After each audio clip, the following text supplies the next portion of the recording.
Hello everyone, today we'll start a lesson 16 of grammar, that is simple future tense, the going to form. So chalo, let's start the chapter. Simple future tense. I will see you tomorrow. The train will stop here for only 2 minutes. The principal will welcome the chief guest. The verb in the sentences are in the simple future tense. So children, we have read the sentences. The verb is given here and the verb is in the simple future tense. Look at here, यहाँ पे will और see लगा है children. Will stop, will welcome. तो these verbs are in the future tense. यहाँ पे will लगता है, verb की first form आती है. Simple future tense form. The rule is given here. When we make positive statement आते हैं, जब हम तुम्हारा लगता है will shall, we have to use will shall plus root form of the verb. मैंने आपको पहले ही बताया है, I have told you earlier कि root form means verb, first form of the verb. I will see you tomorrow. The principal will welcome the chief guest. कि जो I will see you tomorrow, मैं तुम्हें कल देखूंगा. The principal will welcome the chief guest. Principal जो है वो chief guest का welcome करेंगे. एंड नेगेटिव सेंटेंस जैसे कि आपको पता है नॉट लगता है, नॉट आफ्टर विल के बाद आपको नोट का यूज करना है. Rohan will not come to school tomorrow. The principal will not address the student. Short form है शैल नॉट की शैंट एंड विल नॉट की वॉन्ट. आप you can use this short form also. So children, yes and no questions में देखो will शैल, पहले आपका अगर कोई क्वेश्चन पूछ रहे हो आप किसी से तो विल शैल आएगा plus subject, after that root form of the verb, उसके बाद आपका ऑब्जेक्ट आएगा. So children, you have to learn the rules. Will Rohan come to school tomorrow? क्या रोहन कल स्कूल आएगा? तो आप यहाँ पे क्वेश्चन पुट कर रहे हो. And question beginning with question word. अगर हमारा क्वेश्चन किससे स्टार्ट है? Question word. आपको पता है क्वेश्चन वर्ड क्या होता है? WH फैमिली वाले वर्ड्स आते हैं, वैन, वॉट, वेयर, वाई, ये सब क्वेश्चन वर्ड्स होते हैं चिल्ड्रन. तो यहाँ पे आपका लगता है क्वेश्चन वर्ड, उसके बाद आपका विल और शैल आता है plus subject plus root form of the verb plus object. तो आपको पहले क्वेश्चन वर्ड जैसे यहाँ लिखा वैन, फिर आप हमने लगाया when will the principal address the students. अब प्रिंसिपल कब एड्रेस करेंगे स्टूडेंट को? तो आपने पहले क्वेश्चन वर्ड लगा दिया, उसके बाद हमने विल का यूज़ किया है. यहाँ पे द प्रिंसिपल हमारा सब्जेक्ट है, फिर ये root form of the verb है एड्रेस, और उसके बाद हमारा ऑब्जेक्ट आ जाता है. So children, simple future tense uses. यहाँ पे सिंपल फ्यूचर टेंस के यूजेस बताए गए हैं. वी यूज विल और will to talk about future events in which our own wishes do not matter. अब यहाँ पे जो है हम विल का जो यूज़ करते हैं हम फ्यूचर इवेंट्स के लिए करते हैं. उनकी बातें जब हम करते हैं फ्यूचर इवेंट्स की तो हम विल का यूज़ करते हैं और यहाँ पे हमारी विशेज मैटर नहीं करती हैं. Traffic will not be very heavy in the evening.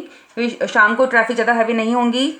Next year you will see a beautiful hospital building at this site. अब यहाँ पे कह रहे हो कि भाई अगले साल तुम एक सुंदर सी बिल्डिंग देखोगे हॉस्पिटल की. तो यहाँ पे हम फ्यूचर इवेंट्स की बात कर रहे हैं. And second is we use will when we decide to do something at the time of speaking. और हम विल का यूज तब भी करते हैं जब हम कुछ डिसाइड करते हैं कुछ करने का eight the time of speaking. हम बात करते समय कुछ हम डिसाइड करें कि हमको ये काम करना है. So children, have you lock the door. यहाँ पे जैसे क्वेश्चन पुट कर रहे हैं, क्या तुमने डोर बंद कर दिया? I am sorry I will go and lock it now. अब वो कह रहे हैं कि नहीं सॉरी आई विल गो, मैं जाऊँगा और उसको लॉक कर दूंगा. Why are you so glum. आप क्यों उदास हो? I have a slight headache. वो कह रहा है कि मेरे को थोड़ा सा हेडेक है. आई think I will consult a doctor. मैं सोचता हूँ मुझे डॉक्टर से कंसल्ट करूँ.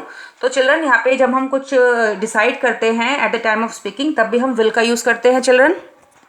And children, third use of will is we use will to talk about what we think or believe will happen in the future. हम use करते हैं will का जब हम सोचते हैं, हम talk about बात कर रहे होते हैं कि हम क्या सोचते हैं या क्या विश्वास करते हैं कि what will happen in the future, कि फ्यूचर में क्या होगा. I think the price will become stable in about 2 months. तो यहाँ पे वो सोच रहा है कि प्राइस जो है वो स्टेबल हो जाएंगे 2 months में. I am sure you will get A1 in all the subjects. अब वो कह रहा है आई एम श्योर, मैं श्योर हूँ कि यू विल गेट A1, कि तुमको A1 मिलेगा इन ऑल द सब्जेक्ट्स. तो यहाँ पे आप क्या कर रहे हो, एक थिंक कर रहे हो या फिर बिलीव कर रहे हो कि what happens in the future.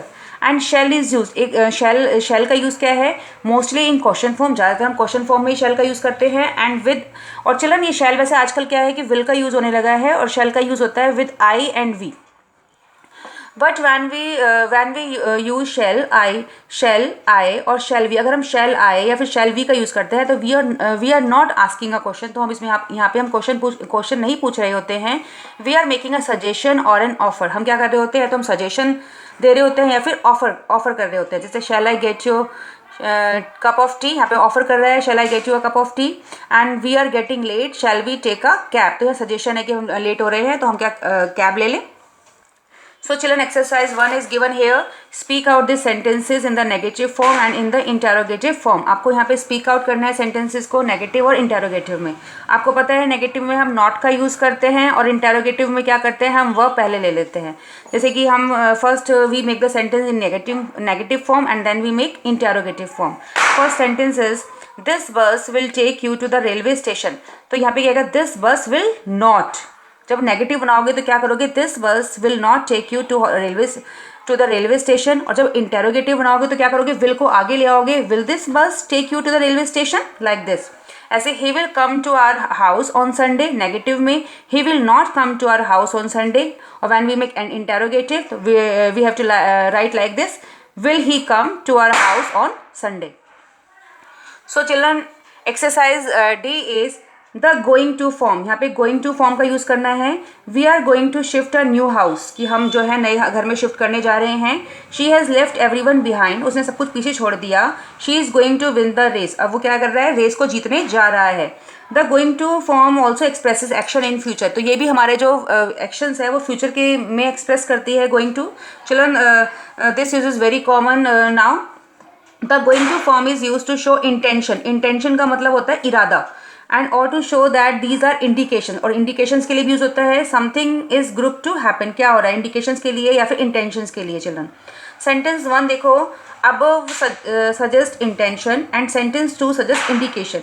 Look at these two example also. जैसे चिल्ड्रन यहाँ पे है, first example is we are going to play a friendly hockey match. तो यहाँ पे इंटेंशन है कि हम जो है हम क्या खेलने जा रहे हैं, फ्रेंडली हॉकी मैच खेलने जा रहे हैं. ये चलो next sentence is the sky is overcast. Sky overcast है, बादलों से भरा है. It is going to rain, बारिश होने जा रही है. तो यहाँ पे इंडिकेशन दिखाई गई है और यहाँ पे इंटेंशन है. So children, table is given here. Will, future events over which we have no control. जहाँ पे हमारा कोई कंट्रोल नहीं है. We decide to do something at the time of speaking. और यहाँ पे हम डिसाइड करते हैं कि हम बात करते हुए हम डिसाइड करते हैं कि क्या करना है. To talk about what we think will happen. और हम यहाँ पे ये बात करते हैं कि क्या होगा. शैल आई एंड शैल वी आपको पता है टू मेक ऑफर और सजेशन. ये ऑफर और सजेशन के लिए यूज होता है. द गोइंग टू फॉर्म क्या होता है, action in the near future, intention और इंडिकेशन. ये हमारा इंटेंशन और इंडिकेशन बताता है और action in the near future के लिए यूज होता है. So children, exercise 2 is given here. Fill in the blanks with will और द गोइंग टू फॉर्म. आपको यहाँ पे क्या करना है कि या तो विल का यूज़ करना है और या फिर गोइंग टू फॉर्म यूज़ करनी है. तो आप you have to read the sentence and use the appropriate future tense. I have finished my studies, I dash take a job now.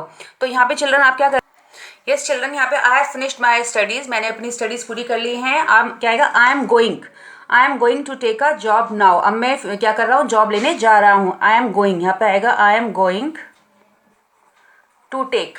यहाँ पे आपको देखना है कि आई के साथ कौन सी वर्ब यूज होगी, फिर उसके बाद गोइंग टू फॉर्म लगानी है. Children, second is I am feeling short of money, I think I dash take a job. तो आई विल, कि मैं सोचता हूँ कि मैं जॉब ले लूँ. तो children, you have to do like this. Now here chapter is completed.